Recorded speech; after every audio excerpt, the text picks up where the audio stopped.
Billy Wilder once said, the #1 rule of filmmaking is thou shall not bore.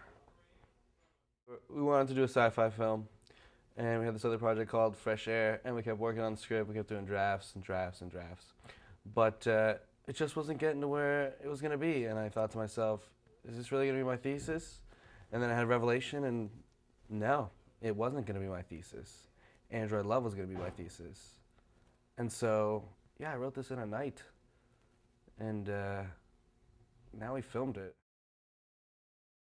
He pitched this as a sci-fi story that is about a guy who falls in love with a robot. This is about the dangers of having sex with technology. This is about a love story with a robot. This is about the future. A future that is overpopulated with sex and technology and electronics and robots. You know, Lee has a clear vision, and it gets rough. We went through a lot of struggles, and but you know, Lee's a very positive guy. Lee has had very specific ideas from the very first day. He wants to do it right, you know. I mean, he's not somebody who's going to settle for bad lighting or for, you know, a shaky performance. He's going to do it until it comes out the way he wants.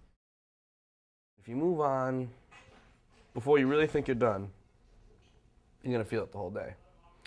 So it's better to just feel good and get what you need. He always wants to get the job done, but at the same time, you know, he's never harsh on anybody. He always wants, you know, the best for the crew and the cast. He's always looking out for everybody, make sure everybody's having fun. Lee has a very open style with the way he works with his actors and stuff. Very open, a lot of improv, a lot of just kind of letting me do my own thing and stuff. Like, he just kind of unleashes me on the set. He doesn't really tell you no or no to anything really. Well, no to some things, you know, but.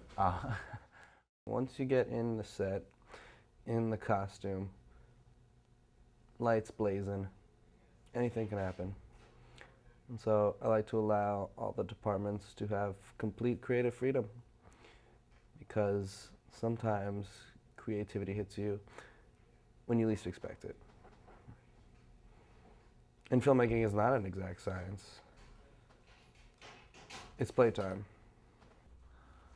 It's a lot of freedom for an actor to be on here and stuff. Like, I tell Lee little ideas, like, you know, it would be cool if he grabbed me by the neck and I stepped on a box to lift me up, you know, and just stuff like that. And then, like, he listens, like, he's always open-minded to change and stuff, and really free in his directing style, that like things can change.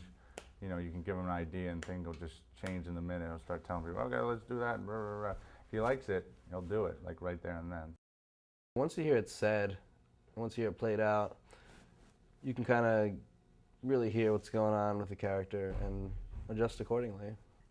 I personalize the character based on my own experiences, I guess, with breakups, and then I think Lee would rein me back into his interpretation of what the breakup was about.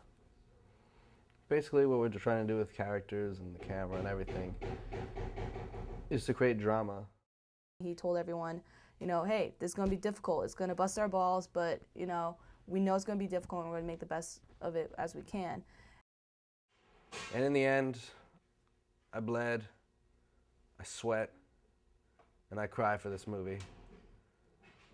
And I wouldn't have it any other way. The guy really puts his heart and soul into it, puts a lot of work into it, gets good crew. So, you know, it's very rewarding to be able to look back on something that you worked in and know that it's going to turn out well, and, you know, have faith and confidence in that. You make a movie and it looks great and everybody's happy.